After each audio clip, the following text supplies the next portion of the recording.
This is for the Wii SVD. I'm pretty sure it's the same on the wood version or the synthetic stock version, but if your trigger just fires full auto, it's your hammer sear, basically. It just keeps it hold down, and obviously this one broke. So I will show you how to take it apart.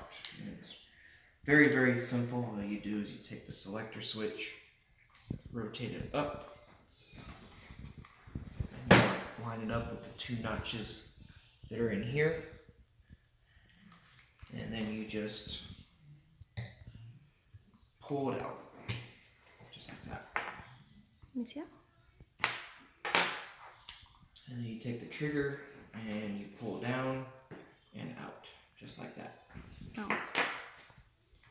So that part is right in here. I already changed it out, but you just take like a small punch. It's this part right here. And you just push the pin out. If yours is broken, you'll have a piece of it stuck underneath the spring right here. And then it comes out just like that. So you hook it on the spring, and then you push down just like this. You take your pin, shove it straight through. Make sure it's lined up. And that's how you do it.